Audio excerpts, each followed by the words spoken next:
Rise of the European Emperor by Taishan Laonyo. Chapter 41. Want a beauty. Exchange her military merits. After the abdication ceremony, Marin was not only canonized, but also received the crown and seal of the Duke of Egypt presented by Maximilian I, all of which were made of pure gold, which was considered a sum of money for the stingy emperor. But the emperor was excited at the moment. Although he spent a lot of money, he got the position of emperor, and it was an automatic hereditary throne that did not require the pope to coronate. Moreover, in addition to the recognition of the Holy See, the princes within the Holy Roman Empire also basically recognized Maximilian I's status as the Eastern Roman Emperor.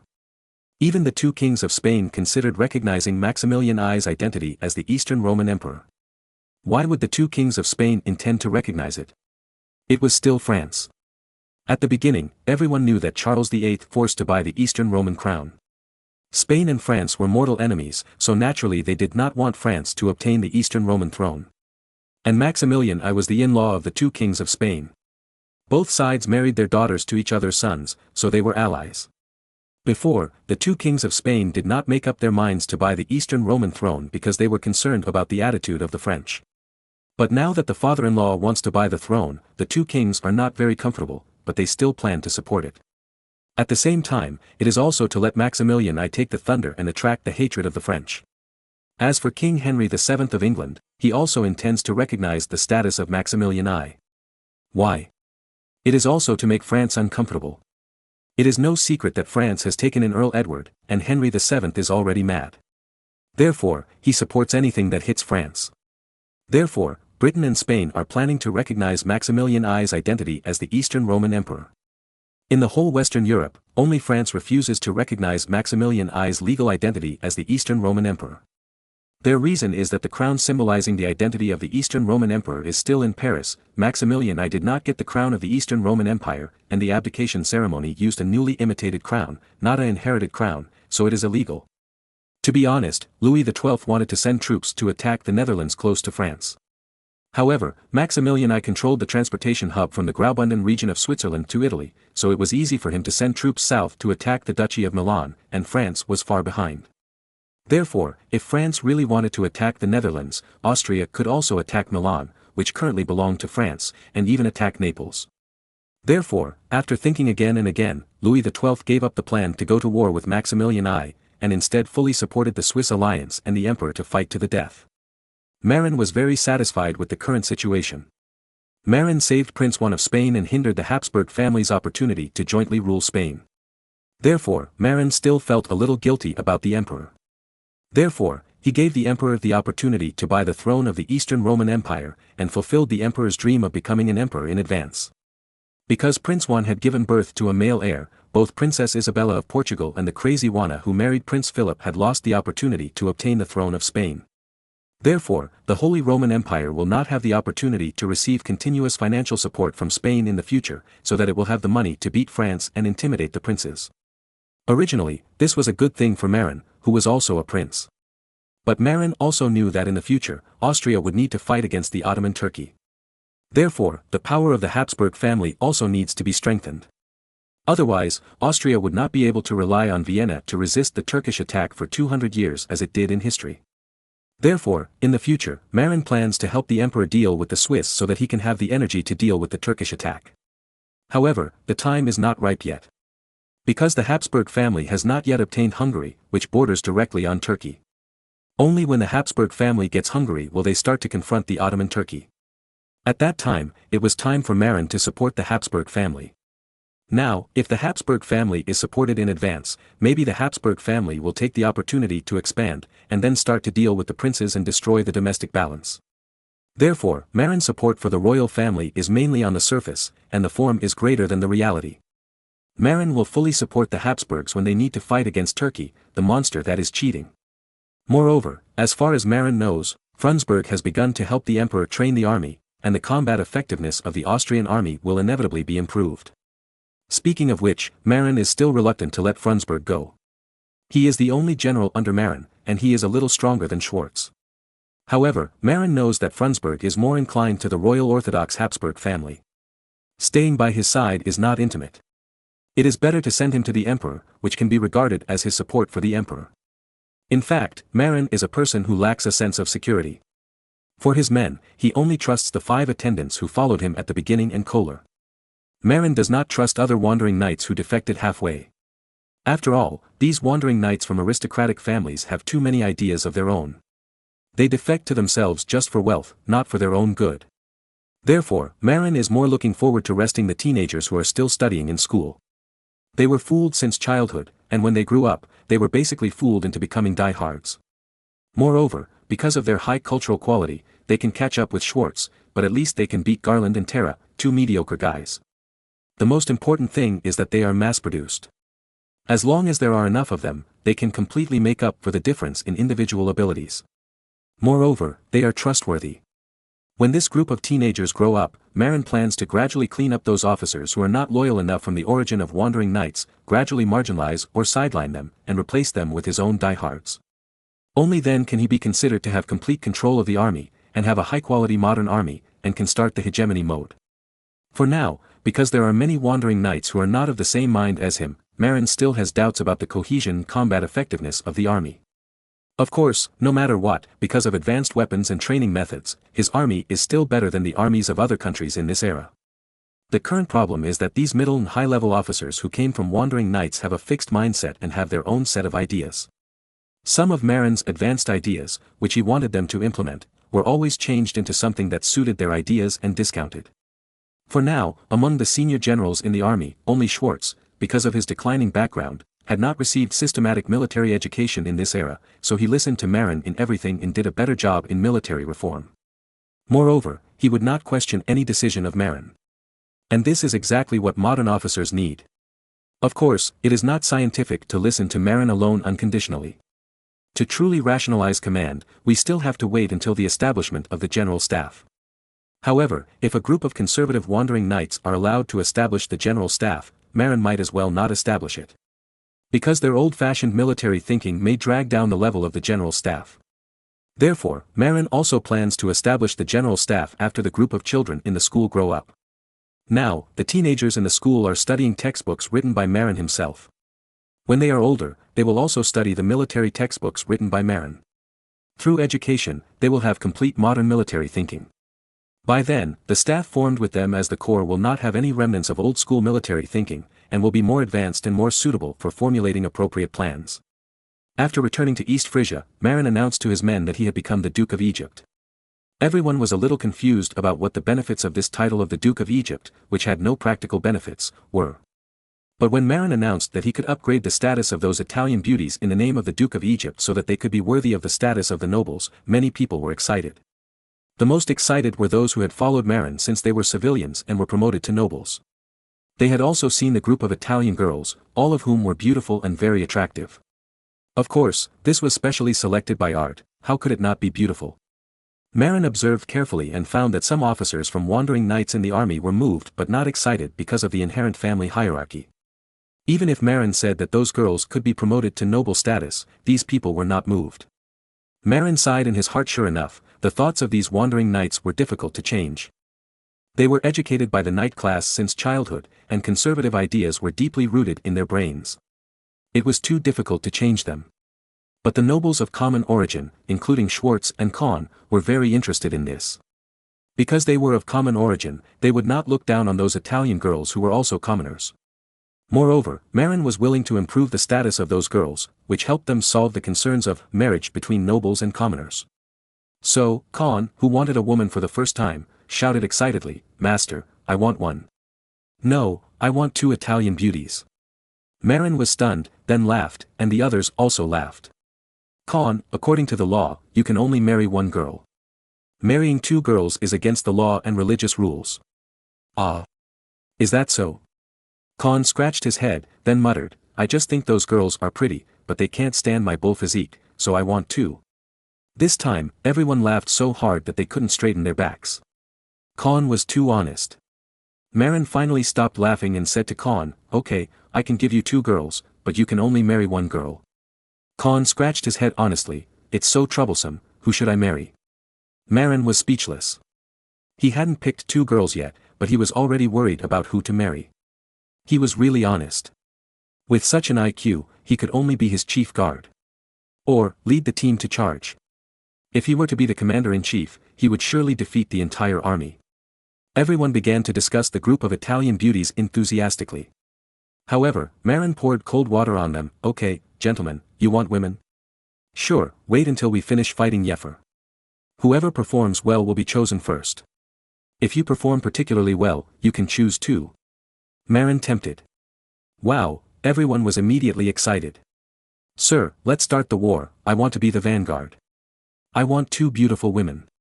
But young master, it is illegal to have 2 wives. Kohler reminded.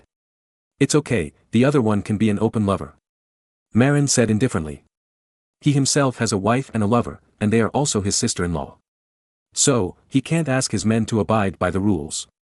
But, the children born by lovers are illegitimate and have no right of inheritance. Is that a problem? As long as they are willing to work hard and make great contributions, I can also canonize their illegitimate children as knights or knights if I am happy. Kohler was speechless. He forgot that Marin could promote ordinary people to nobles. And Marin's promise made the soldiers in the army very motivated. Because Marin said that officers with good performance can not only choose beautiful Italian girls as their wives, but also choose one more as their lover. Soldiers with outstanding performance even have the opportunity to choose a beautiful woman as their wife. Therefore, whether they are officers or soldiers, they are eager to participate in the war and hope to get a beautiful wife through outstanding performance. Chapter 42, Soldiers divided into 3 roads and marched into Jever. When he rushed back from Vienna, it was already June 1502. After a period of time, the Cohorn mortar was finally finalized. After the transformation of the craftsman, the Cohorn mortar was finally thinner than before. But for safety reasons, the total weight still reached 90 kilograms. However, this is already very light. After all, this is a 24-pound large-caliber artillery. After the finalization, Marin asked the foundry to speed up the casting of cannons while training the army. For this attack, Marin planned to dispatch 5,000 troops. In fact, Jever only had 500 troops and did not need so many. It's just that Marin likes to fight quickly, so he dispatched more than 10 times the number of troops. Moreover, this batch of troops is not only fighting against Jever, but also may fight against the earldom of Oldenburg. Because, Baron Edo Wilmken of Jever married Hedwig, the daughter of former Count Gerhard VI of Oldenburg, and was the son-in-law of former Count Gerhard VI of Oldenburg and the brother-in-law of the current Count John V of Oldenburg. Therefore, Marin's enemies are not only Jever's 500 soldiers, but also the 3,000 soldiers of the county of Oldenburg. However, in order to suppress Swedish independence, Danish King Hans borrowed 1,000 soldiers from his cousin John V. Therefore, there are only 2,000 soldiers in the county of Oldenburg now. Therefore, Marin felt that it was enough to send out 5,000 soldiers. Moreover, Marin also planned to divide these 5,000 soldiers into 3 routes. Among them, the most important one must be the one sent to attack Jever Castle. This route is very important because it needs to be attacked. Therefore, Marin will let this group of people bring 20 Cohorn mortars to concentrate on bombarding Jever Castle. Marin decided to send 2,000 people on this trip. The second trip was mainly to the border between Jever and Oldenburg in the south to intercept possible reinforcements from Oldenburg.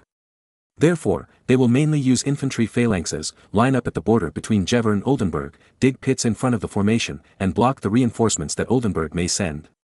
Marin also plans to send 2,000 people on this trip. As for the third trip, it is mainly to Wangerland, an important town north of Jever. Because Edo Wilmken's cousin Smail Wilmken and several members of the Wilmken family are in this small town. Since Jever is to be eliminated, Marin will not make the same mistake as last time and let any member of the Wilmken family escape. Fortunately, there are not many members of the Wilmken family, mainly concentrated in Jever and Wangerland. As long as these 2 towns are captured, the Wilmken family can be wiped out. If the family is wiped out, there will be no exiles. The appearance of exiles is very annoying. They will constantly cause trouble for the rulers and secretly organize resistance forces. They may even be used by hostile countries and cause great trouble to the rulers. Therefore, it is best to arrest all members of the Wilmken family, so that there will be no future troubles. In the previous life, when Marin played Europa Universalis 4, he had chosen East Frisia to start the game, but found that Jever had serious problems. Around 1575, Maria of Jever, because she died without an heir, directly gave Jever to the earldom of Oldenburg. The earldom of East Frisia, which Marin chose, could not fight against the earldom of Oldenburg, which had a powerful ally, Denmark, and could only watch as hundreds of square kilometers of Jever's land were taken away by the earldom of Oldenburg. It seems that Maria of Jever, who is less than 1 year old now, is the only daughter of Edo Wilmken and Hedwig.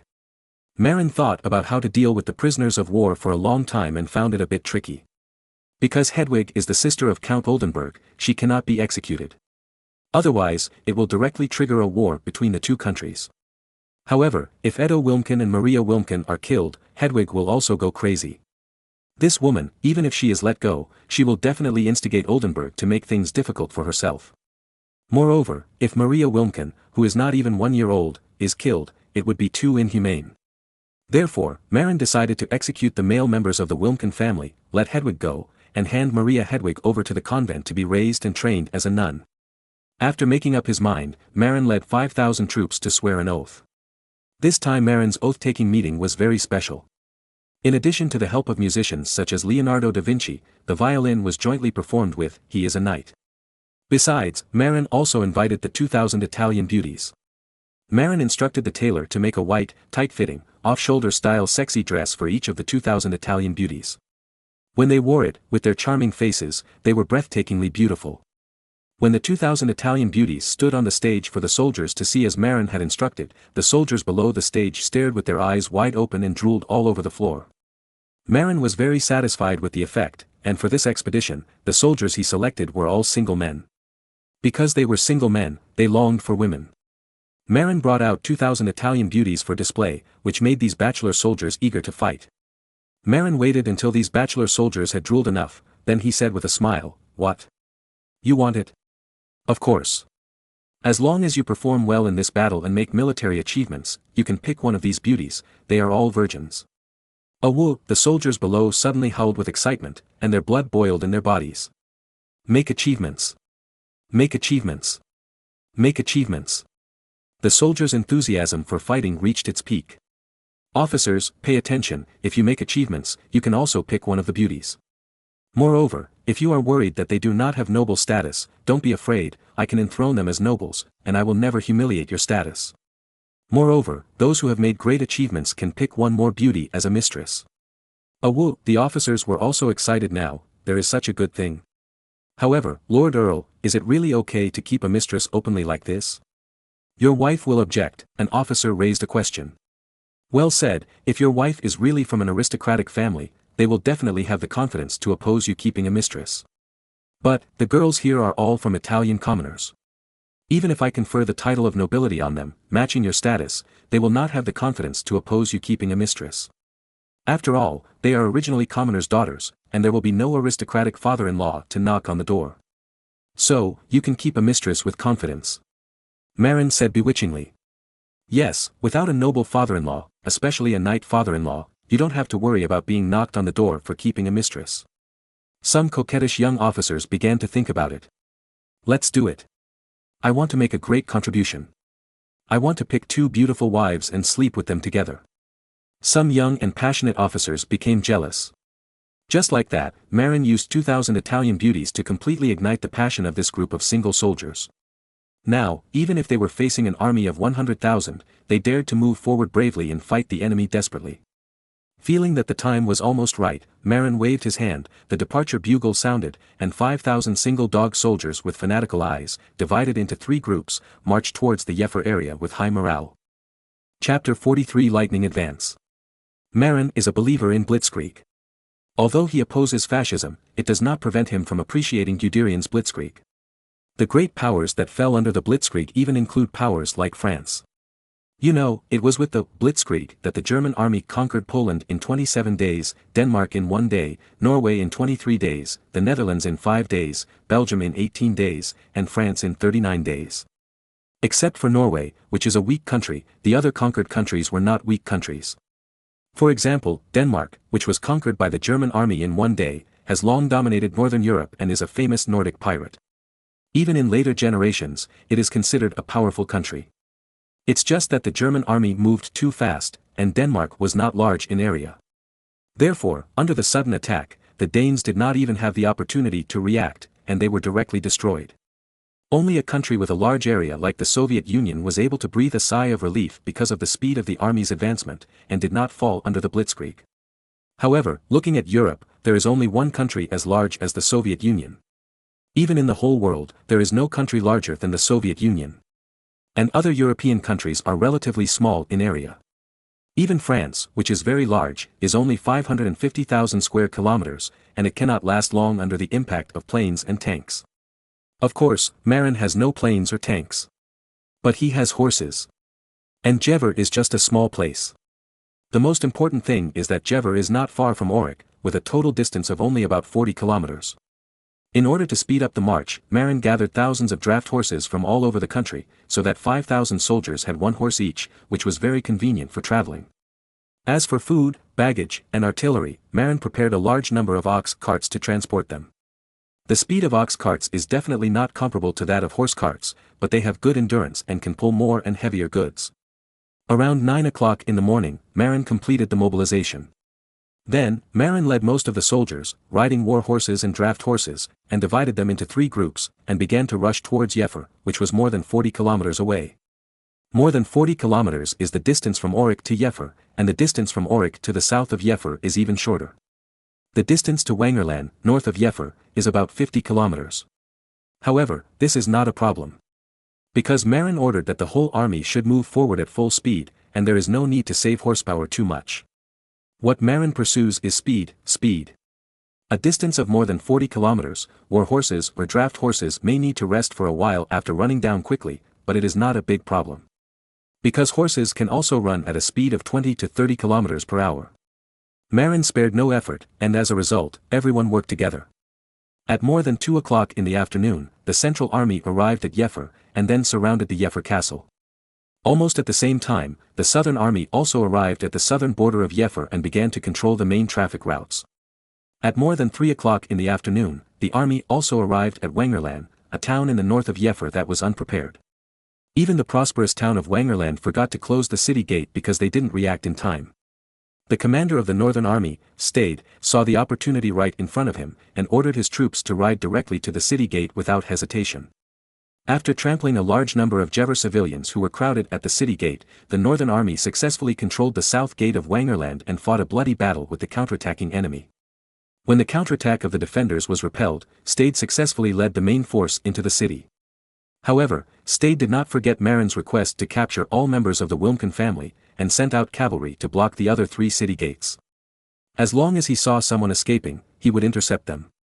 Sure enough, several people rushed out of the east gate on horseback, trying to escape, but were stopped by the cavalry.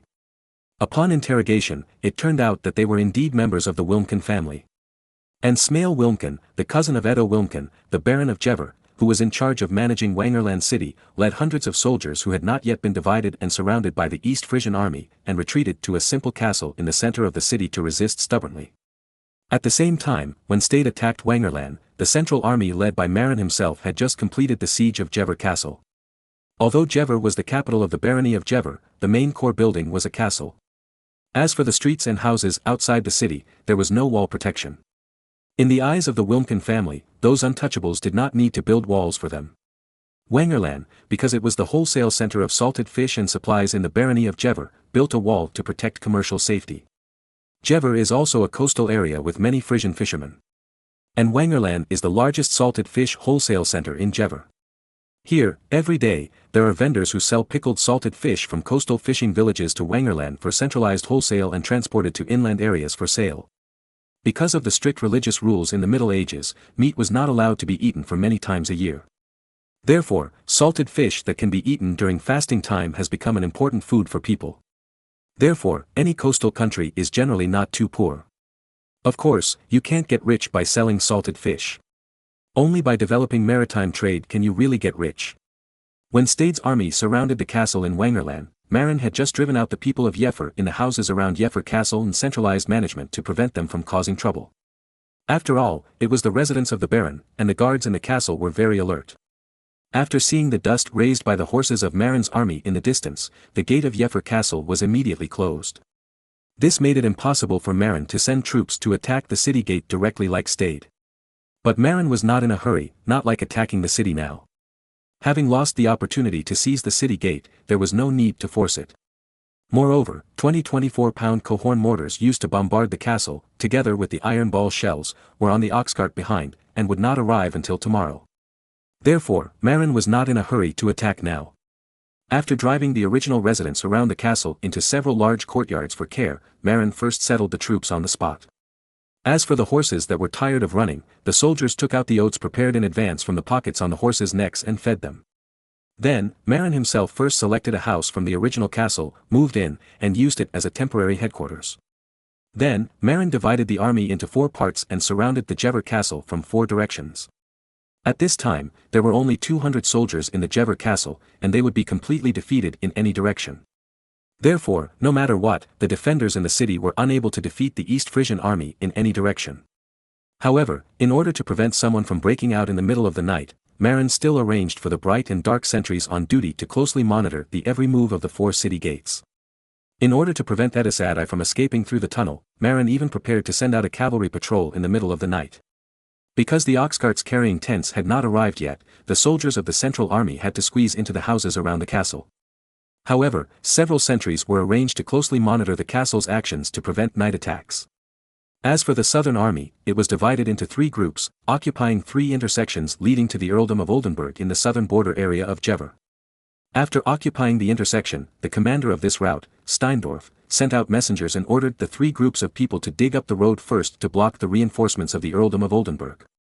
After the road was dug up, Steindorf began to order the construction of camps. Of course, a number of civilian houses were also requisitioned. There were many musketeers in the southern army, and Steindorf was a musketeer commander. In addition to the infantry, the 300 black-shirt knights he brought with him were in the southern army this time. Before, in order to achieve the purpose of Blitzkrieg, Marin specially ordered all the soldiers participating in the war to practice riding horses for a long time. Although I dare not say that I am skilled in riding, I have no problem riding a horse. Those who really can't learn to ride a horse have been replaced. However, in this era, because horse plowing was popular in Europe, the soldiers also had contact with draft horses when they were farmers. Therefore, most people still know how to ride horses, which saves a lot of trouble. Relying on the lightning-fast speed, Marin completely caught Jever off guard. Except for the defenders of Jever Castle, the Jever army was defeated or captured before they could react. Because of the fast speed, not only did the northern army of the county of East Frisia rush into Wangerland city, but Jever Baron Edo Wilmken also did not have time to send a messenger to the county of Oldenburg for help. Even if he wanted to send one, it was too late now. Because both the central army and the southern army brought many black-shirt knights, who kept patrolling on the road to the county of Oldenburg in the south. If they encountered a messenger, they would definitely shoot him down with a carbine. Marin had given an order, if they encountered a horseman who refused to dismount for inspection, they would be shot directly, regardless of life or death. In this way, relying on a rapid advance, Marin's army not only captured Wangerland, a major town in Jever, but also surrounded Jever Castle and controlled the border road to the south bordering the county of Oldenburg, so that the news did not spread. Next, it was time to siege the city. When the artillery and ammunition arrived the next day, it was time for 20 large-caliber mortars to bombard Jever Castle.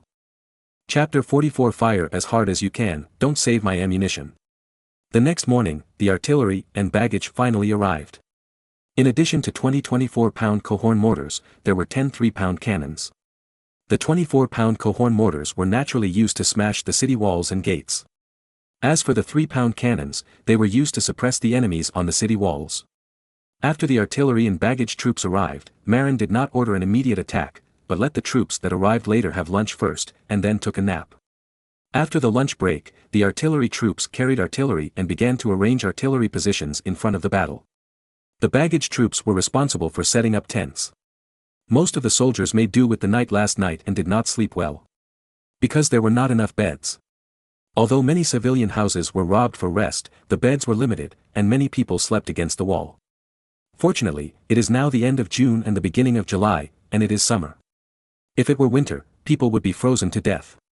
Of course, during the march, even if tents were set up, there were no beds, just military ground beds, but it was much more comfortable than sleeping against the wall. Then, throughout the afternoon, in addition to setting up the barracks, Marin only arranged the artillery troops to arrange the artillery positions and adjust the shooting angles. The artillery of this era had a very low hit rate, and there were no optical and electronic aiming equipment. Therefore, it is very difficult to adjust the angle of the artillery. Before shooting, it is necessary to calibrate the target many times until it hits the target. Of course, multiple calibrations are only suitable for land warfare. Because the targets of many land-based artillery are fixed, especially city walls and fortifications. Therefore, the attacker can calibrate the target many times. If it is a naval battle, the enemy ship will keep moving, and there will be no chance to calibrate the target. Therefore, the hit rate of naval warfare is quite low. 20 24-pound cohorn mortars and 10 3-pound guns were calibrated for a whole afternoon, and many shells were fired, which made the quartermaster very distressed. But Marin was not distressed. After all, Columbus had just pulled back 300 tons of saltpeter and prepared a total of 400 tons of gunpowder. Moreover, a large amount of egg white was used, kneaded into strips and cut into granules. For each bombardment, the 24-pound cohorn mortar only consumed 255 grams of granular gunpowder, which was not a large amount. Even if 280 grams were needed due to insufficient gunpowder purity, the consumption was not too much. After using granular gunpowder, the charge of the 3-pound gun was almost the same as that of the cohorn mortar. However, it was easy to calibrate the 3-pound gun, and it was completed after a few rounds. Because the 3-pound gun is a direct-fire gun, as long as the lookout behind the barrel is facing the target. At most, consider the problem of the descent of the shell during flight, and make a slight adjustment, it can hit the top of the city. Therefore, the 3-pound gun was the first to complete the calibration. As for the 24-pound cohorn mortar, Marin gathered them all together and used them to bombard the south gate. All 20 guns were fan-shaped and required to be aimed only at the south gate of the Jever Castle. After all, the south gate of the Jever Castle was made of oak. Even if it is made very thick, it can't withstand the repeated pounding of 24-pound iron balls. After an afternoon of adjustment, 20 cohorn mortars were finally calibrated. Marin couldn't ask for more from these gunners. Because the calibration of indirect fire artillery is indeed very difficult. Not to mention the artillerymen, even Marin himself didn't know how to calculate and estimate the angle and distance of the artillery. So, let the artillerymen figure it out by themselves. Anyway, there is enough ammunition. Early the next morning, the soldiers who had a good sleep on the marching ground in the tent gathered after getting up and continued to besiege the Jever Castle. Marin still didn't order a strong attack, because the casualties of a strong attack were huge. As a traverser, Marin was most afraid of casualties. For this reason, most of the battles fought by Marin were sneak attacks and ambushes. Because these two tactics have the lowest casualties among our soldiers. If you confront the enemy head-on, it will be exciting, but the casualties will be great. If the enemy's muskets were exchanged, the casualties would be appalling. Fortunately, the European army of this era had a low rate of musket equipment. Even if they confronted Marin's army head-on, the opponent would still be shot. Therefore, in the Battle of Leer County, the Saxon army, which lacked long-range firepower, suffered a great loss, and the casualties on both sides were extremely unequal. In order to reduce casualties, Marin did not plan to attack for the time being, because the tactic of climbing the city wall would result in high casualties. Therefore, although the army surrounded the Jever Castle, Marin let the 30 artillery pieces that had been calibrated yesterday afternoon open fire first. 20 24-pound cohorn mortars bombarded the south gate of Jever Castle. The 10 3-pound cannons bombarded the top of the south gate of Jever Castle and attacked the enemy's defenders. It was easy to aim the 3-pound cannons. The 3-pound iron balls fired by the 10 3-pound cannons whizzed past the top of the city.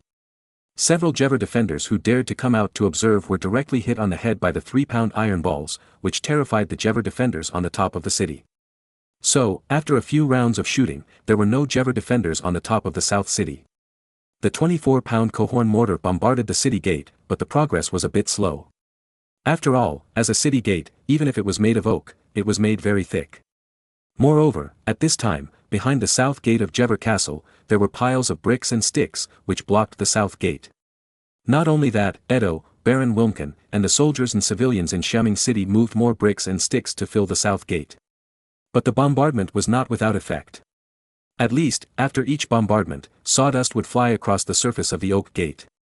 Because 20 24-pound cohorn mortars were fired at one gate, the destructive power was quite large. In each round of bombardment, 20 24-pound iron balls hit the oak gate, strong and powerful. It can be estimated that within 2 days, this door will be smashed. Marin's artillery position is 600 meters in front of the city wall.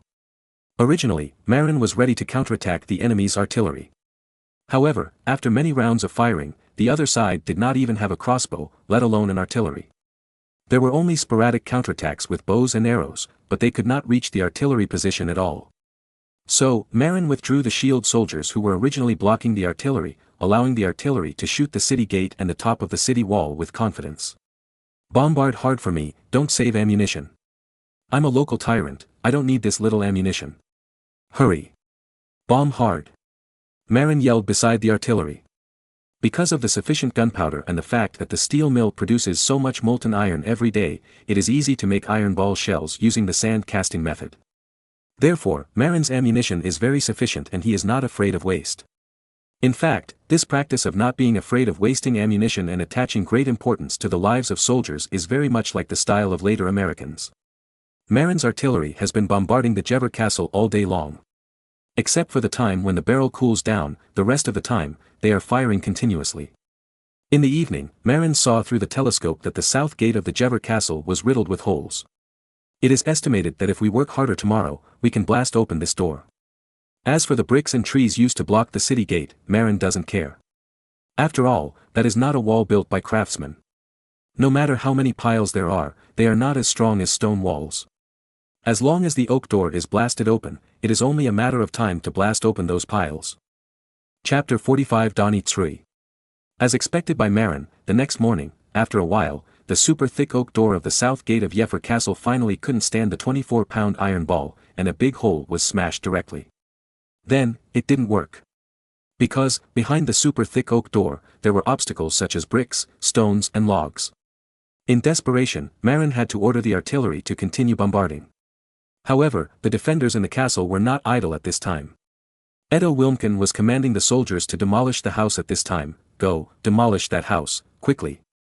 All the bricks, stones and wood, pile them up at the south gate. The bombardment continued, but the bricks, stones and wood piled up behind the south gate were getting more and more. The 24-pound iron ball smashed the bricks and stones piled up near the wooden door, and a big pit was also smashed out, extending inward. However, Marin also saw the thickness of the bricks and stones in the city gate through the telescope. Damn, what a thick layer this bastard has piled up. Marin mobilized 5 3-pound cannons to bombard the big hole on the door in a straight line, trying to break the piled bricks and stones, but it seems that the effect is average. It would be great if there were explosive packs to blow up these bricks and stones. Marin murmured. At this time, although there are a lot of bricks and stones piled up behind the door, they are not glued together and are not firm to each other. If a pack of explosives is stuffed into the big hole behind the door, it can indeed blow up those bricks and stones. After all, those bricks and stones are just piles, not buildings. Without further ado, Marin immediately decided to find explosive packs. Of course, he didn't prepare ready-made explosive packs. However, there are gunpowder barrels. The containers for granular gunpowder used in artillery are oak barrels. Oak barrels are relatively thick, also for safety. After all, if the gunpowder barrel is damaged and leaks out, it will be a big deal if it encounters Mars. If you drill a small hole in the wall of this thick oak barrel and insert a fuse, it can be considered a barrel of explosives. Although it cannot match the explosive power of smokeless gunpowder in later generations, it can be used as a makeshift. So, Marin found a soldier who knew carpentry, collected carpentry tools from civilian houses, found an iron awl, and started drilling holes in the barrel wall. Then, he used linen cloth and bulk gunpowder to make a longer fuse. Of course, these are not the most important. The most important thing is, who can carry this gunpowder barrel, put it into the gate, and light it. Marin needs to call for a brave Dong Tsunrui at this time. Marin stood on the high platform and began to recruit warriors with a trumpet. Warriors, among you, who is willing to carry the gunpowder barrel, put it into the gate, and light it? Whoever dares to go, I will reward you heavily. Not only will you reward military merits, women, but also a 200 gold coin reward. But, Count, if you light the gunpowder barrel, won't you blow yourself up? Even if you give me a beautiful woman, I can't sleep with her. A soldier asked honestly, causing everyone to laugh. No, I won't let you die. Look, this is the fuse, so long. After lighting the fuse, you have enough time to evacuate the city gate and wait for the gunpowder barrel to explode. Everyone came to watch and found that the fuse was indeed long enough. But, sir, our artillery is still bombarding. Will we be killed by our own artillery if we carry the gunpowder barrel up? A soldier asked. What nonsense is this kid saying? If someone carries a gunpowder barrel up there, will I stop firing? Anyway, I won't hurt you by mistake. After Marin explained to the soldiers finally confirmed that they were not sending themselves to die in vain. Then, some people began to sign up. Sir, I am very brave. I can do it too. There must be brave men under a heavy reward. After hearing that they would not be blown to death, nor would they be accidentally injured by their own artillery, many soldiers finally became interested. Suddenly, a loud voice sounded, "Sir, send me. I will definitely be able to do this well." Marin saw a burly soldier yelling in a loud voice. "What's your name?" "My name is Doni." "Si Rui," the loud voice shouted. "What, you said your name is Dong Tsunrui? Did you also travel through time?" "Hero." When the soldier was talking, the artillery was firing, affecting Marin's hearing. So, Marin misheard Doni Tsirue as Dong Tsunrui. He was so excited that he spoke Chinese. The strong soldier named Doni Tsirue scratched his head. He didn't understand what Marin was saying. Marin also reacted and looked at the soldier named Doni Tsirue. It seemed that he didn't understand Chinese. It seems that he is not the hero who blew up the bunker in my mind. But, the name is awesome, I'll choose him. Then, Marin made up his mind to let this strong soldier named Doni Tsirue blow up the bunker. Oh, it was to blow up the city gate. Okay, Donnie, I'll choose you. You carry this gunpowder barrel on your back, and when you get to the city gate, stuff the gunpowder barrel into the city gate hole, then bury the gunpowder barrel with some broken bricks smashed by the iron ball, and pull out the fuse and lay it out, and then use the matchlock to ignite the fuse. Finally, you evacuate the city gate hole as quickly as possible to avoid being blown to death. Marin and Doni Tsrui explained in detail so that he could understand what to do. However, Doni Tsrui, who has a surname, has a good understanding and quickly understood what to do. In fact, he is also a descendant of a knight family, but he is a descendant of an illegitimate child and has a surname, but he is also a civilian. He lives in poverty and happened to encounter a famine, so he came out to serve as a soldier. However, knowing a little bit of words makes him smarter than ordinary soldiers. Before leaving with the gunpowder barrel on his back, Doni Tsrui asked Marin for a door and asked a soldier who knew carpentry to nail a handle on the back of the door so that he could hold it up to resist the enemy's attack. After all, if he went to the city gate to put the gunpowder barrel, the enemy would definitely attack him if they found him. If a brick was thrown down and hit him on the head, the mission would fail. Moreover, the wooden door can also prevent the enemy from shooting arrows on the top of the city. Marin admired Doni Tsui's creativity very much, and quickly arranged for a soldier who knew carpentry to dismantle a thicker door of a residential building and nail a handle on the back of the door for easy grip. Then, the strong Doni Tsui carried the gunpowder barrel on his back, held a door, and ran to the city gate. When Doni Tsui attacked, Marin ordered the cohorn mortars that bombarded the city gate to stop attacking. All 3-pound cannons continued to bombard the top of the city wall, suppressing the defenders on the top of the city wall and preventing them from sticking their heads out to attack Doni Tsui. But Doni Tsui was still discovered by the defenders, and some soldiers threw bricks and stones from the top of the city wall. Fortunately, the stones they threw were relatively small.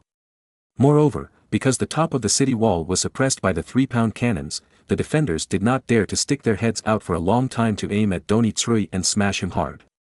The wooden door above Doni Tsui's head barely blocked the things thrown from the top of the city wall. After entering the city gate, the defenders on the top of the city could not attack him.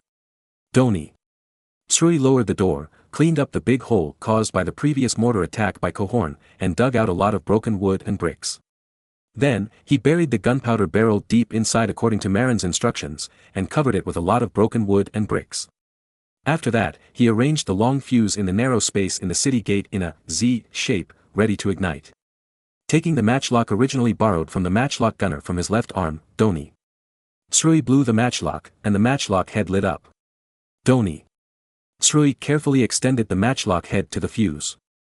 Shichichi dash, the fuse began to burn, and Doni Tsui immediately carried the wooden door, put it on his head, and ran wildly in the direction he came from.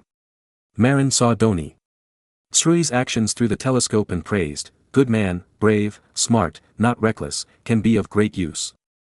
Chapter 46 For the beauty, go. Not long after Doni Tsui rushed out, when he reached a safe place, a huge explosion was heard behind him. Boom, a large amount of bricks and stones piled up at the city gate were impacted. Not only did the remaining oak city gate collapse, but the bricks and stones inside seemed to have lost their support and fell down with a crash. Then, the lower half of the city gate was filled with bricks and stones, while the upper half was empty. However, the fallen bricks and stones formed a slope, allowing people to climb up and enter the city. Marin saw that the opportunity had come and immediately drew his sword and shouted, "Wear breastplates and helmets. Charge for the beauties! For the beauties!" A group of single soldiers were stimulated, and they quickly put on breastplates, put on helmets, picked up spears and swords, and rushed to the city gate. While charging, these passionate warriors also shouted, "For the beauties! I want to marry 2 wives. I want to marry a dozen." Then, the 500 soldiers outside the south gate quickly arrived outside the south gate, climbed up along the slope formed by the collapsed bricks and stones, and tried to pass through the bricks and stones and enter the city from the upper part of the city gate. However, Edo Wilmkin was obviously unwilling to let Marin's real force rush in. So he sent his confidant Russell to lead 100 soldiers to block the south gate. Relying on the narrow space, he fought a bloody battle with the East Frisian army that rushed into the city. "Hold on, brothers, hold on. Never let the usurper's army rush in." The usurper Russell referred to was Marin. In fact, the relationship between the Yeffer family and the Sexner family, which originally ruled East Frisia, was not good. After Marin seized the throne, the Wilmkin family refused to recognize Marin's status and called Marin a usurper in order to find an excuse for disobeying Marin. The city gate was not big, and it was half blocked by bricks and stones, forming a slope. Therefore, it affected the impact speed of the East Frisian army. When the East Frisian army stumbled over the slope and entered the city, they were met with hundreds of Yeffer warriors. As long as the soldiers under Marin showed up, they were met with dozens of swords. Fortunately, Marin asked all his men to wear breastplate armor and helmets. Therefore, all those who stabbed at the chest and chopped at the head failed to achieve success. However, there were too many enemy swords. Even if they could not pierce the chest or chop the head, the swords that chopped at the arms and thighs injured Marin's soldiers. "Ah, my arm! Ouch, my leg!" In the first round of charge, several soldiers were chopped down. Fortunately, they did not die because their heads and chests were protected. The well-trained veterans who followed behind immediately dragged the injured back to the city gate, handed them over to the people behind, and sent them to the field hospital. Of course, this was not a regular field hospital, but Marin brought a group of Morigen and Bader's disciples and asked them to bring boiled white gauze and alcohol to bandage the wounded. In addition, with the help of the golden wound medicine prepared by Morigen and Bader themselves, the army's charge would not stop because someone was injured. After the first wave of impact was blocked, the people behind learned it. Especially Tony Tsrui, who had just blown up the city gate, carried his gate over again.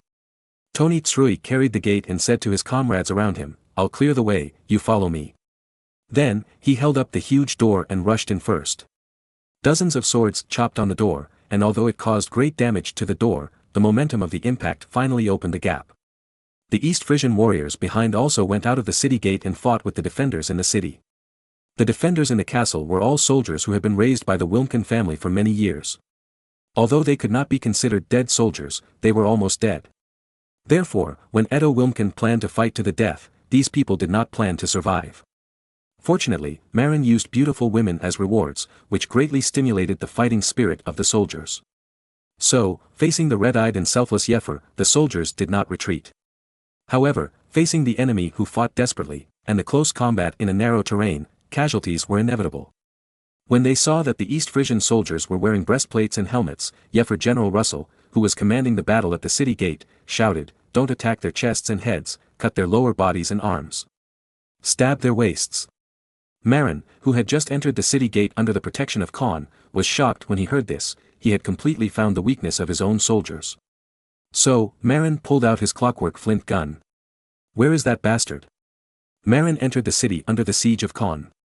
At the city gate, the East Frisian army had already occupied a small area and was fighting fiercely with hundreds of defenders. Perhaps reminded by their superiors, the Jever soldiers blocking the city gate really slashed at the lower body of the East Frisian soldiers with spears and swords. "Ah, my leg! My arm!" In a short period of time, more than a dozen East Frisian soldiers suffered casualties.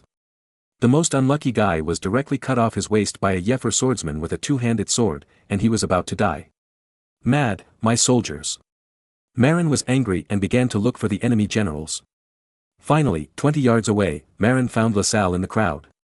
There was no other reason, because Russell was wearing a more dazzling plate armor than others. Maybe, ordinary soldiers couldn't kill him, but the musket. Marin pointed at Russell and pulled the trigger. Pa! A gunshot sounded, and LaSalle fell down. Although he was not killed, Russell was shot in the chest, the plate armor was sunken, and a rib was directly broken, losing his combat effectiveness and unable to shout. Because, once you shout, your chest hurts. However, the fierce battle did not stop. Although the gunshots made both sides pause, then both sides continued to kill. Seeing that the casualties of the soldiers were increasing, Marin couldn't sit still. So he signaled to Khan, who was wearing a full set of plate armor next to him, "You go and rush." "Okay, two beauties," Khan said excitedly. Marin rolled his eyes when he heard this. This guy has become more and more coquettish since he got his way. Khan, wearing a full set of high-carbon steel plate armor, waved his mace and shouted, "Get out of the way, let me do it." Hearing Khan's voice, the soldiers immediately made way for Khan, the fierce general, to step forward. Aha! Khan brandished the heavy mace and rushed towards the defenders unreasonably, starting the time of making meat paste. Suddenly, 3 Yeffer soldiers were smashed into the air, with blood and flesh flying everywhere, covering the faces of those who approached. Good, a group of East Frisian soldiers were cheering and forgot to attack. Marin was immediately furious. "What are you cheering for? You bastards, why don't you take the opportunity to charge? You are really stupid." Only then did everyone react. "We are fighting, not watching a fighting competition." Then, everyone shouted and followed Khan, who acted as the spearhead, and began to attack the hundreds of Yeffer defenders. Under the impact of the wild bull Khan, the encirclement of hundreds of Yeffer soldiers was finally torn open.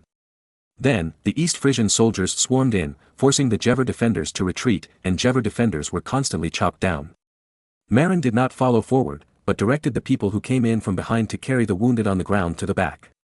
In the fierce battle just now, 5 or 6 soldiers died on the spot, and there were 20 or 30 injured. Marin observed that among the wounded, several were bleeding too much, probably with ruptured aortas, and it was estimated that they could not be saved. After waiting for a while, the musketeers outside the west gate also circled around and rushed over. Marin followed the musketeers and advanced along the attack route of Khan and his men. After half a day, news came from the front that Edo Wilmken had retreated into the main castle in the castle with more than 100 soldiers and fought stubbornly. But Khan and a group of people could not rush in. Because the gate of the main castle was closed. Chapter 47. Oh no, we're in trouble now. But Marin did not rush to the main castle to meet Khan and the others, but sent people to the other 3 gates to open them. Because Edo Wilmken had withdrawn the remaining Yeffer warriors to the main castle, Marin's soldiers opened the other 3 gates without any effort. In this way, Marin's less than 2,000 soldiers surrounded the main castle. After arriving at the main castle, Marin was also a little scratching his head when he saw the structure of the main castle. Because the main castle was like a sealed box with only a few gloomy windows. But it was simply a delusion to want to enter through the window. Because there were more than 100 Yeffer warriors in the main castle at this time. If you want to climb through the window, you will definitely be poked out. If it was a large courtyard, Marin would definitely send people to throw burning bales in to suffocate the people inside, just like he did to Sivag in Friesland. However, this main castle is like a sealed box, with no place to throw bales. It is impossible to throw it in through the window. Because Marin clearly saw that behind the windows of the main castle, there were many Yeffer warriors. The only good news was that there was no balcony on the main castle, probably because of the design problem. Because the Wilmken family did not expect the enemy to break through the strong walls of the castle. Therefore, the main castle is not like the walls, where the defenders can throw things down. Moreover, although there are windows, when Marin's men approached, they did not throw bricks and stones down to hit people. What does this mean? It means that Edo Wilmken and his men retreated into the main castle in a hurry, and did not expect to bring bricks and stones to hit people. Therefore, Khan directly led a group of people to stand in front of the oak door of the main castle and began to smash the door. But as the only gate of the main castle, its sturdiness is obviously not bad. Khan's hands were numb from smashing, and he failed to break the main castle gate. Marin took a look and stopped Khan's barbaric behavior. "Don't smash it, Khan, you already have 2 wives. I'll give them to you when we get back." The soldiers on the side laughed, and Khan felt a little embarrassed. Schwartz rushed over with a large force and asked, "Master, do you want to move the artillery over to blast the gate?" Marin thought about it, but didn't agree. Because he was worried that the ricochet would hurt his own people. There was not a large open space in front of the main fort, just a wider street. If the artillery was moved over, it could only be placed across the street to bombard the main fort gate. However, at such a close distance, if the iron ball shells did not break the door, they would easily rebound. And the artillery position was so close that the iron ball bounced back and easily killed the artillerymen. This was not the result Marin wanted.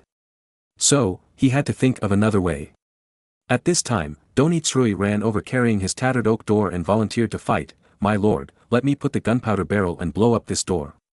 "No, there is no hole in this door. The gunpowder barrel is placed under the door, and the explosive gas spreads directly in the opposite direction of the door, without the explosion effect just now. Gunpowder needs to be placed inside the object to be blasted to produce the greatest effect. If you want to blow up the door, you can't put it outside the door. Of course, high-energy explosives in later generations may be able to do it. However, it is difficult for a mere gunpowder barrel to have a big effect if it is not buried deep. In his previous life, when he was still a teenager, Marin had done an experiment. He put the gunpowder peeled from the firecrackers into a glass bottle and a can of Coke and ignited them. As a result, the glass bottle just broke and there was no big noise. The gunpowder in the can exploded. Because when the gunpowder gas expands rapidly, the greater the restraint, the stronger the explosive force as a reaction force. Therefore, the shells of hand grenades in later generations are all made of steel. In addition to the need to create shrapnel to injure people, it is also very important to give the maximum restraint to the charge inside. The restraint of the wooden barrel is not much better than the glass bottle that Marin used to experiment in his previous life. The explosive power of black gunpowder is weak, and the destructive power caused by placing an oak gunpowder barrel in front of the gate is limited. However, Donitsrui's words reminded Marin. Originally, Marin was going to remove the beams from the houses in the castle to hit the gate. However, that would be too laborious and might not work. However, blasting. Send a few people to the camping site and find some shovels. Marin ordered Schwartz. The logistics and baggage troops carry shovels. Because camping also requires digging pits around the barracks and placing inclined wooden stakes to prevent the enemy from sneaking into the camp. Although Schwartz was a little puzzled, he quickly executed the order. After a while, several engineer shovels specially used for digging trenches were sent over. "You guys, pry open the stone slabs in front of the fortress gate." Marin randomly sent a few soldiers and asked them to pry open the stone slabs in front of the gate with tools. "Master, are you going to bury gunpowder barrels?" Schwartz is not a stupid person, otherwise Marin would not train him.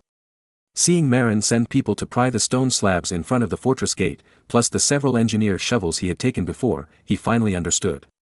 "Well, not stupid." Marin nodded. In ancient wars, burying a large amount of gunpowder at the foot of the city wall to blow down the city wall was a common trick used by the Taiping Heavenly Kingdom's army.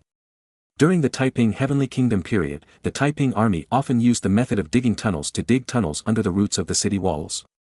Then, the Taiping army would use a large number of coffins and wooden boxes filled with gunpowder and place them in the tunnels through the tunnels. Then, drag out a long fuse.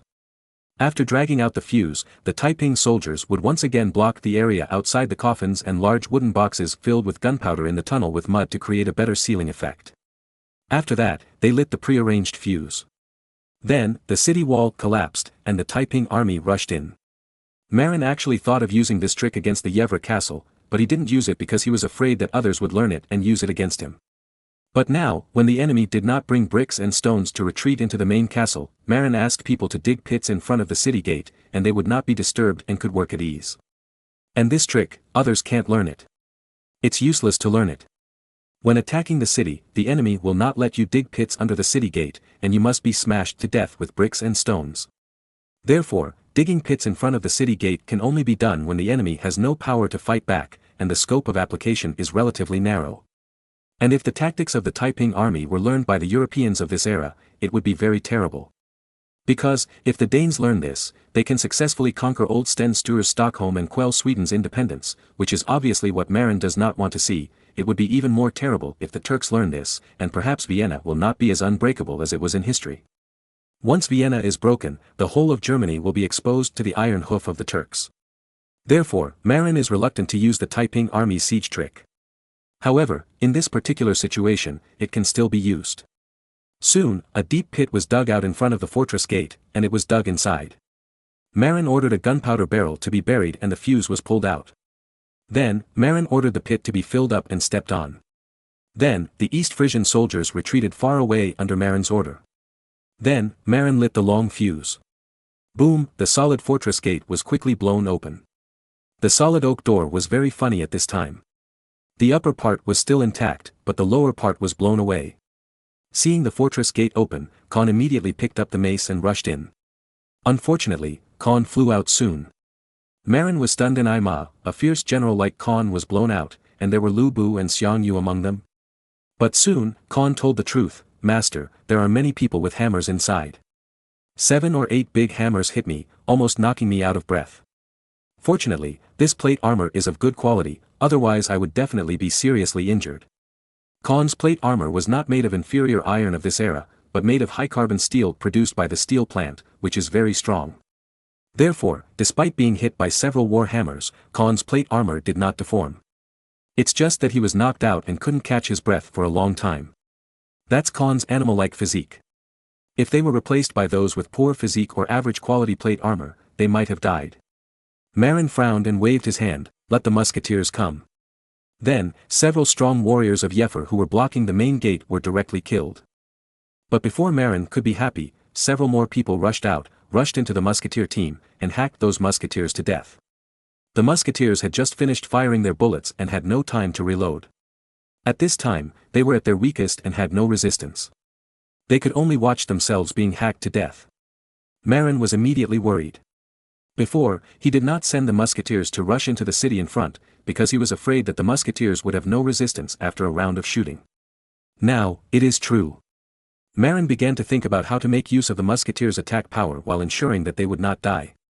So, Marin thought of the battle of the Frisian Noble Republic army that ambushed Sivag in Friesland.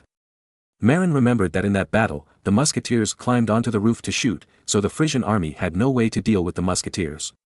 Yes, shoot from a high place. Marin thought of a countermeasure. How to shoot from a high place in the castle?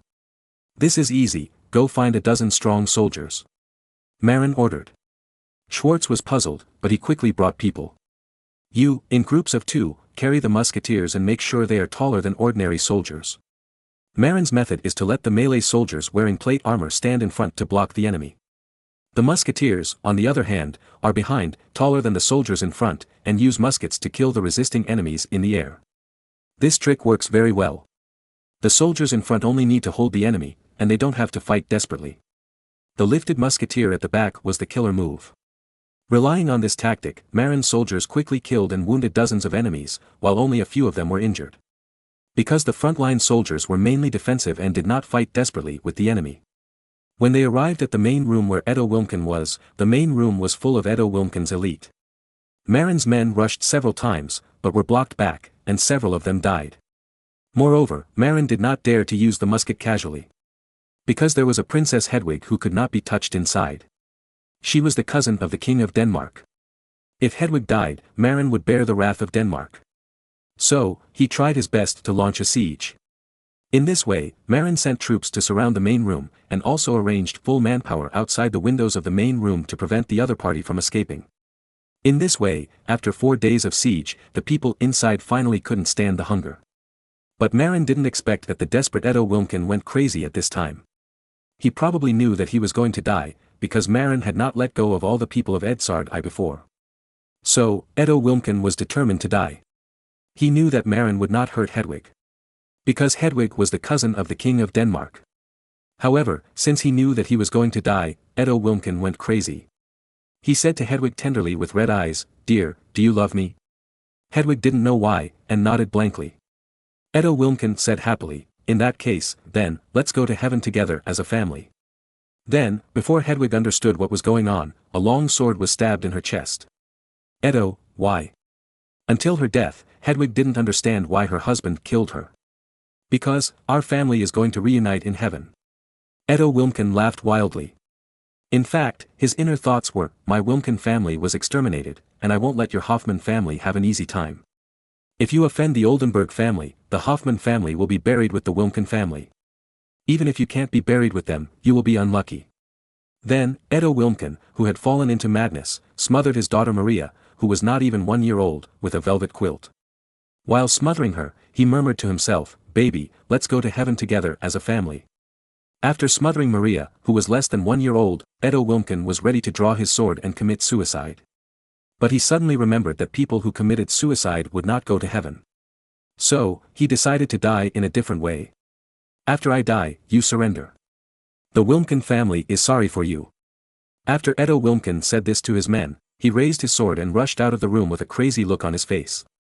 He was shot to pieces by the frightened East Frisian musketeers.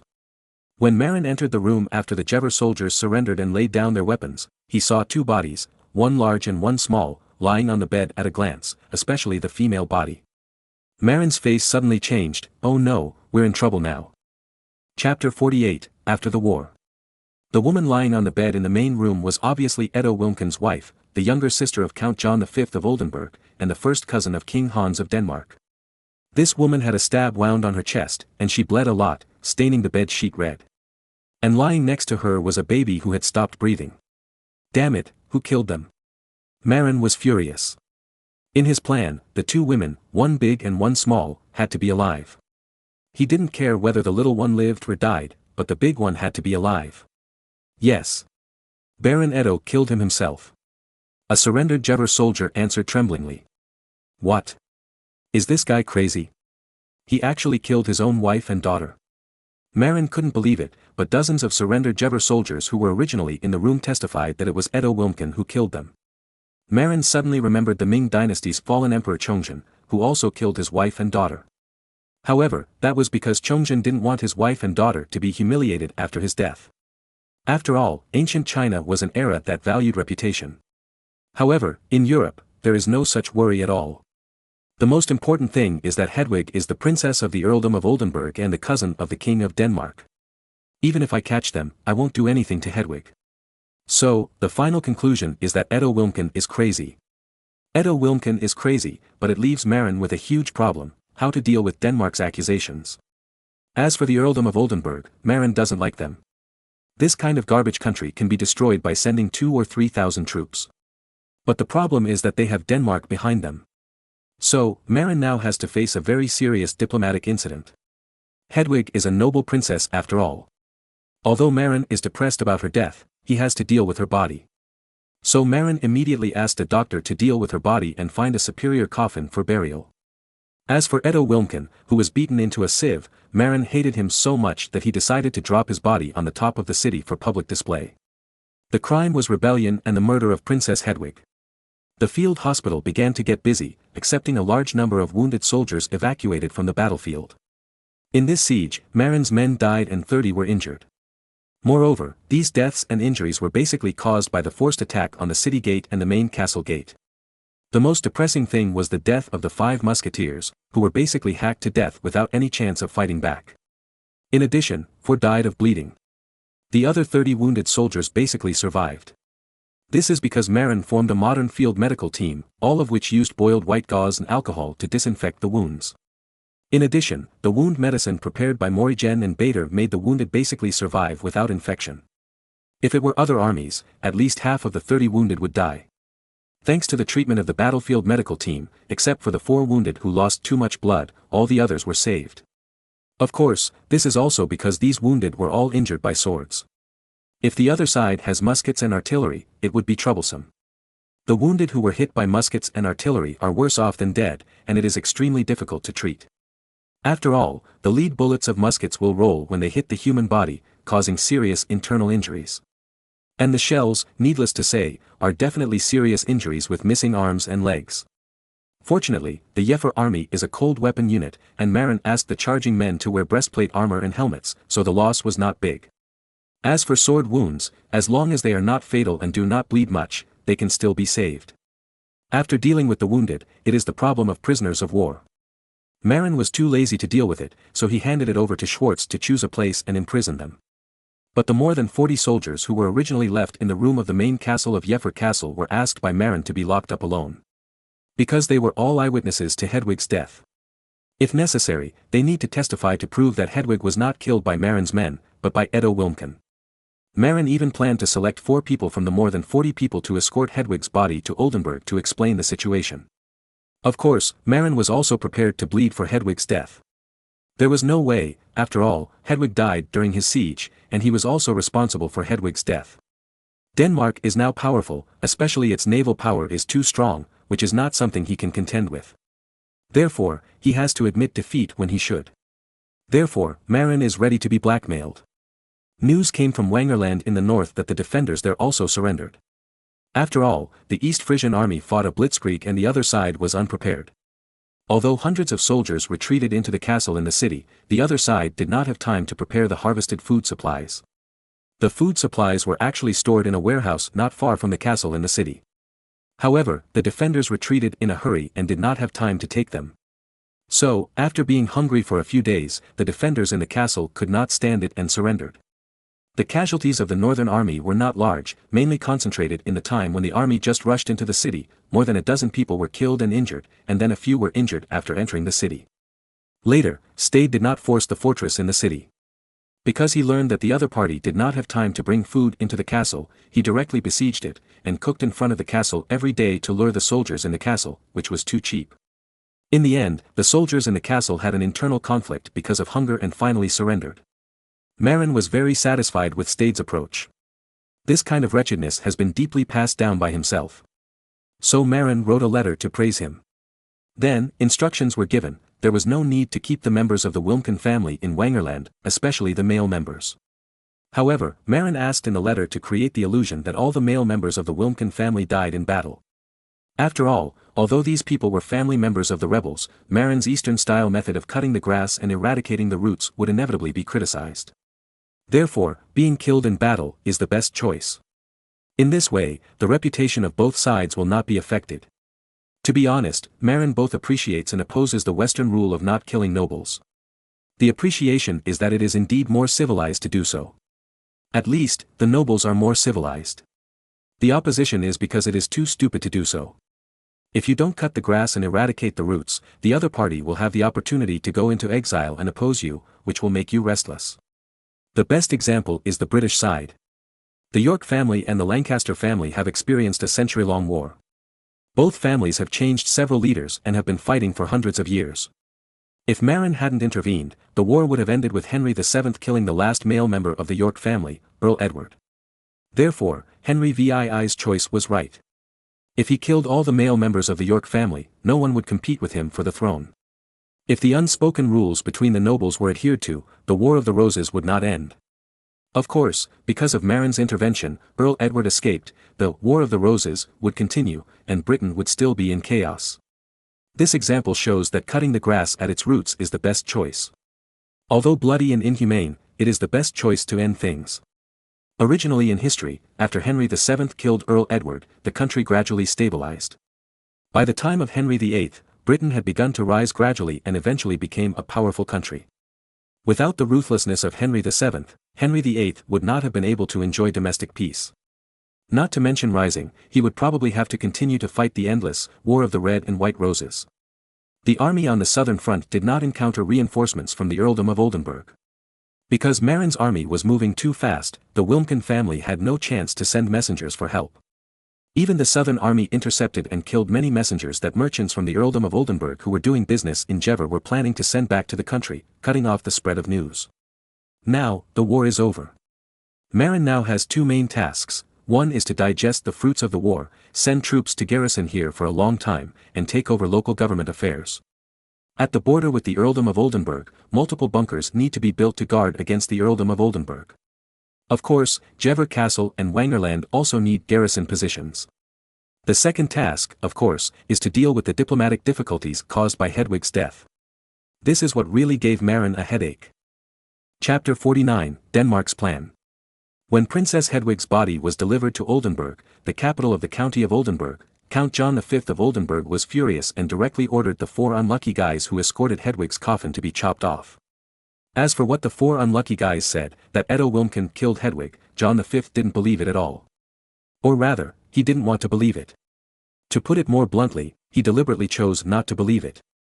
There was no third-party force present when Hedwig was killed, only Marin's people, and people who were once members of the Wilmken family but are now Marin's captives. Therefore, John V can completely insist that Marin is lying. In fact, the county of Oldenburg has coveted the Jever area for a long time. His father, Gerhard VI, chose to marry Hedwig to Edo Wilmken, and he might have wanted to annex Jever. You know, in the German region, it is not too normal to rely on marriage, wait for the other party to die, and then inherit the other party's territory and title. Many big forces rely on marriage and wait for the in-laws to die to expand their territory. Of course, there is a prerequisite, that is, your family's fertility exceeds that of the other party and consumes the other party to death. If you don't have a son, I'm sorry, your family's territory will belong to someone else. Even if your daughter marries another noble, she must change the man's surname. Even the queen does not change her surname after marriage, and the children she gives birth to also take the man's surname. In British history, the change of dynasties, in addition to coups, the queen's descendants following the man's surname is also an important way of changing dynasties.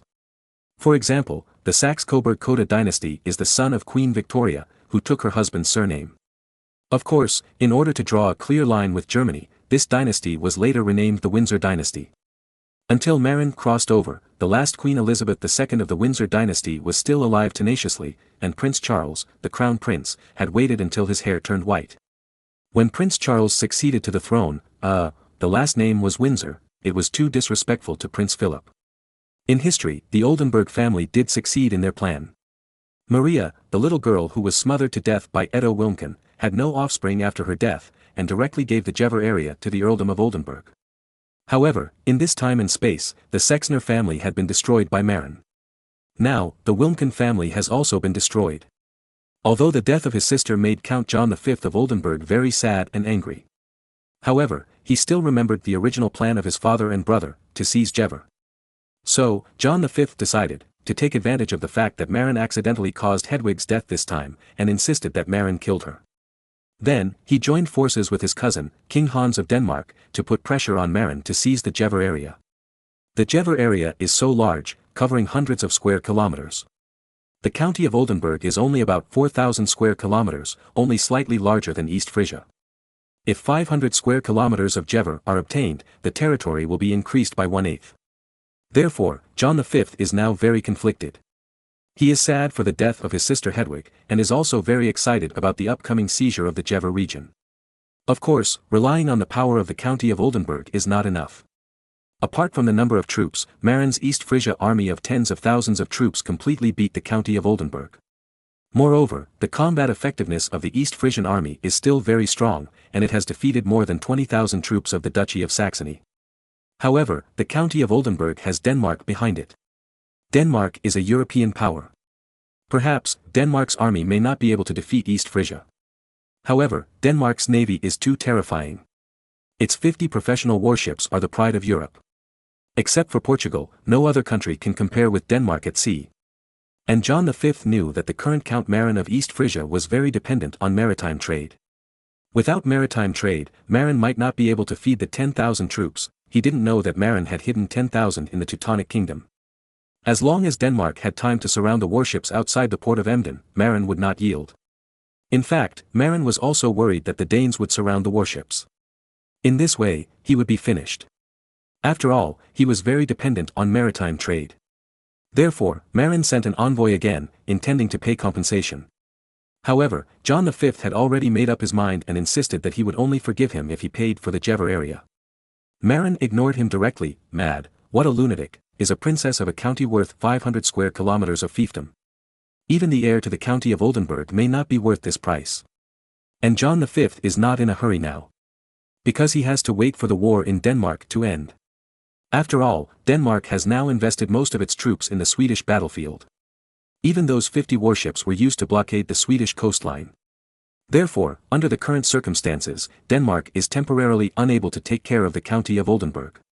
However, John V still sent an envoy to Copenhagen to ask King Hans of Denmark what to do about this matter. King Hans was also furious when he got the news. Damn, a little earl dared to kill my cousin, he was simply tired of living. But he also knew about Marin. In terms of land force alone, Hans was not sure he could defeat East Frisia.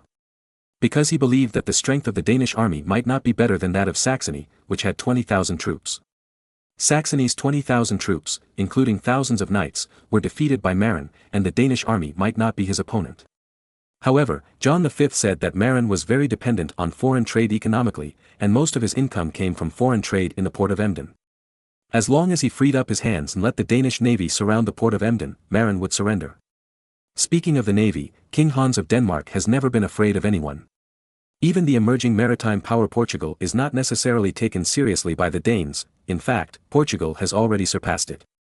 After all, Denmark has been the European maritime hegemon since the Viking Age, and has dominated for hundreds of years. However, now the Danish army, including the navy, is stuck in the Swedish battlefield and cannot get out. Therefore, King Hans of Denmark wrote back to his cousin, asking John V to wait and not rush to negotiate. When Denmark is free, send the navy to demonstrate outside the port of Emden. By then, Denmark not only wants to help the county of Oldenburg seize Jever, but also wants to extort a sum of money from Marin, who is said to be very rich. As for how much, Hans has not figured it out yet. Anyway, tens of thousands of gold coins are inevitable. It's just right to subsidize the deficit caused by Denmark sending troops to Sweden. Chapter 50 Crazy Ideas. Marin was also very anxious about Hedwig's death. He was not worried about the insecurity of East Frisia. Even if the Danish army came to attack, he did not think that the Danish army was his opponent. However, the Danish navy was too strong. 50 professional warships of more than 200 tons, plus ships and sailors that could be requisitioned from hundreds of merchant ships across the country at any time. If a war really came to a head, it would be no problem for Denmark to gather 200 warships. In this era, it was popular among Europeans to hide soldiers among the people. Especially the navy, those merchant ships and sailors on the ships, in times of war, may be requisitioned to participate in the war. Therefore, those merchant ships and sailors, when they were not doing business at ordinary times, also did some naval training. But on Marin's side, the sailors were all selected from Frisian fishermen. Maybe there was no problem in maneuvering a sailboat. But there was really no training for naval warfare. Only the 3 warships and 15 armed merchant ships had done relevant training. Even if their training was to use artillery battles, it was more advanced than the boarding battles of the navy alone. But in the face of such a large number gap, there was nothing they could do. The most critical thing is that the naval training of the 15 armed merchant ships under Marin is seriously insufficient. They are only for fighting pirates, and there is not enough training for large-scale naval battles. Only the 3 warships are trained frequently. Of course, if you take the risk of a naval battle with Denmark, you may not necessarily fail. But if you fail, it's over. Because Marin's core trade business is the salt trade. Once the salt trade is cut off by the Danes, Marin will have no money to feed the current 20,000 troops. Without 20,000 troops, any ideal and layout of Marin will fail. Therefore, Marin intends to be patient and strive for the forgiveness of the earldom of Oldenburg. For this, he is willing to pay a large amount of compensation to me. However, he suddenly found that the earldom of Oldenburg did not seem to be in a hurry to negotiate.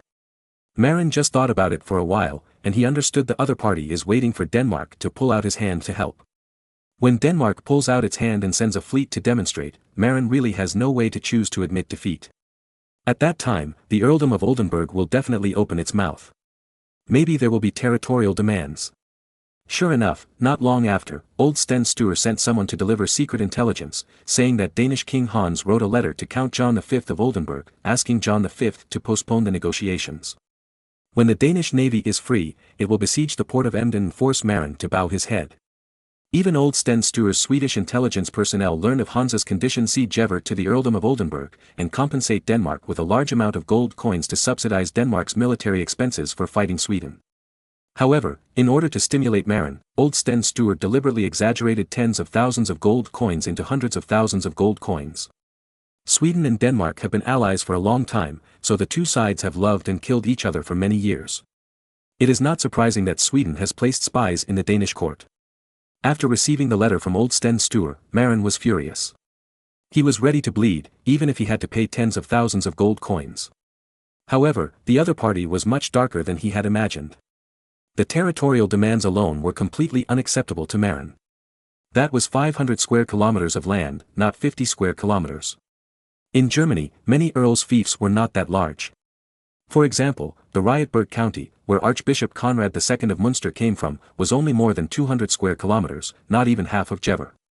Of course, it was precisely because they had land larger than many earldoms that the Wilmken family developed ambitions to become a county alone, which led to their rebellion. In addition, Marin was extremely angry about the information that Denmark might extort hundreds of thousands of gold coins from him. He risked his life, defeated the 26,000 Saxon army, and captured so many prisoners, only to receive a compensation of 1 million gold coins. He wanted to extort hundreds of thousands of gold coins from himself just by sending warships to besiege Denmark. Why? So, Marin was completely furious. Just then, good news came from the Emden shipyard. A new batch of 5 warships had been launched, and Marin hoped that someone would be sent to receive them. 5 warships. Marin suddenly became excited as if he had been injected with chicken blood. Yes, I can explode the navy, and one day, I will defeat Denmark. But soon, Marin calmed down again. Because, he lacked time the most. If Denmark quickly freed up its hands to besiege Emden, then the only result would be that Marin surrendered. So, Marin hoped that the Swedes would be stronger and leave the Danes no time to care about other things. In fact, old Sten Sture provided Marin with the exaggerated intelligence, hoping that Marin would give him more support. Because the group of young Swedish officers who came back from the Teutonic Kingdom for training told him that Marin had hidden 10,000 troops in the Teutonic Kingdom. So, old Sten Sture was instantly moved. If those 10,000 troops came to help Sweden, the failure of the Danes would be certain. Because, that was Marin's army. At the beginning, it took only 10,000 troops to defeat the 26,000 troops of the Saxons. The Danes attacked Sweden this time, but only 20,000 troops. Moreover, this is already the capital of the Danes. The 10,000 troops hidden in the Teutonic Kingdom by Marin, even if they are just new troops, cannot catch up with the 10,000 troops in East Frisia, but combined with the 10,000 troops in Sweden, they can also defeat the Danes. So, after receiving the intelligence from the Danish court, old Sten exaggerated the amount of money that Denmark wanted to extort 10 times and gave it to Marin. Then, Marin was really stimulated. 500 square kilometers of land, hundreds of thousands of gold coins in compensation. This is no longer extortion, but cutting meat. So, Marin, who originally planned to endure it, decided to change his mind. However, after thinking for a few days, Marin still found that if he turned against Denmark now, the biggest possibility was that he won on land and lost the ocean. But this was too fatal to Marin. Without trade routes on the ocean, Marin would have no money to feed 20,000 troops. Therefore, he couldn't afford to lose on the ocean. Just like Lübeck. In history, after the conflict with Denmark broke out in 1509, Lübeck relied on German mercenaries to defeat Denmark on land, but lost on the sea. In the end, because Lübeck relied on maritime trade for a living, he had to admit defeat. Lübeck's situation is very similar to Marin's current situation. If he goes all out to fight Denmark, the final result will probably be similar to Lübeck's. Wait. Lübeck. Hanseatic League. Marin suddenly stood up. He thought that he was not the only one who had conflicts with Denmark. The Hanseatic League was an old enemy of Denmark. Especially Lübeck, the leader of the Hanseatic League, because a large number of merchant ships entered and exited the Øresund Strait controlled by the Danes, and were inevitably taxed and blackmailed by the Danes. Therefore, after falling out with the Danes in 1509, the Lübeck people resolutely took out their family wealth and joined forces with the Swedes to defeat Denmark on land, but lost in the naval battle. Then, in 1533, the unwilling Lübeck went to war with Denmark again, but lost even more miserably that time, and the navy was annihilated. From then on, the Hanseatic leader Lübeck fell into decline. Of course, this does not mean that the Lübeck people's naval power was too weak, but that the Danish navy was too strong. In fact, the Lübeck people also had a large number of merchant ships. I don't know how many warships there were, but they were definitely more than Marin. Moreover, the people of Lübeck are not stupid. The reason why they dared to challenge Denmark twice must be that their strength is not much worse than that of Denmark. According to Marin's speculation, Lübeck's naval strength should be slightly worse than that of Denmark. However, don't forget that Lübeck is the Queen of Hanseatic League. It can also gather the fleet from Hamburg, the second largest Hanseatic city, to besiege the Danish navy together. In fact, what Marin didn't know was that Lübeck lost 2 battles in the naval war in history because Hamburg's fleet was to the west of Denmark, while Lübeck's fleet was to the east of Denmark. The Danes cunningly blocked Hamburg's fleet so that they could not join Lübeck's fleet. Then, the Danes concentrated on attacking the Lübeck fleet and finally won. If the 2 strongest fleets of the Hanseatic League were allowed to join, the Danes might not win. Of course, there are many reasons for this. Even if the 2 fleets join, unified command has become an important issue. In addition, for the sake of naval battles, Marin decided to invent flag language for use in naval battles against Denmark. Lübeck's fleet is very strong in itself. In addition, Hamburg's fleet is not weaker than the Danish navy. The only problem is that there is Denmark between the fleets of the 2 cities, which makes it easy to be defeated one by one. However, if Marin gets involved, it will be completely different. Marin now has 8 warships and 15 armed warships. If all are mobilized, even if they cannot become the absolute main force, they can become an important force to break the balance. Once the Danes go to war with Lübeck, they will definitely send a fleet to intercept the Hamburg fleet. However, this intercepting fleet will definitely not be too strong. Because they just want to stop the Hamburg fleet. But Marin's fleet suddenly came out from behind, and with the cooperation of the Hamburg fleet, it will definitely destroy this Danish squadron. Then, Marin's fleet and the Hamburg fleet will go to the Baltic battlefield together, join the Lübeck fleet and defeat the Danish fleet. It is not a problem at all. Moreover, on land, Marin can completely despise Denmark. At that time, Marin plans to send a large army to destroy the earldom of Oldenburg first, and then go all the way east to the Danish territory in Germany to capture the Duchy of Holstein and the Duchy of Schleswig. At that time, if Denmark was defeated, Marin could ask Denmark to cede Oldenburg, plus Holstein or something. Marin dared not think of the complete Schleswig and Holstein. After all, Lübeck and Hamburg also had to share the benefits.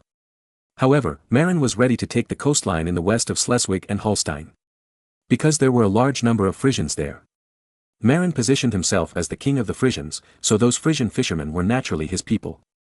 With these people, Marin can recruit more sailors, which will also facilitate future great voyages and colonization. Note, Frisians are widely distributed, from the coast of the Netherlands to the coast of northwest Germany, all the way to the western coast of Denmark. However, they were later integrated into other ethnic groups. Thinking about it, Marin drooled, "Humph Denmark, Oldenburg, wait, I will unite with the Hanseatic League to defeat you. Oldenburg, you want my territory, I also want to eat you."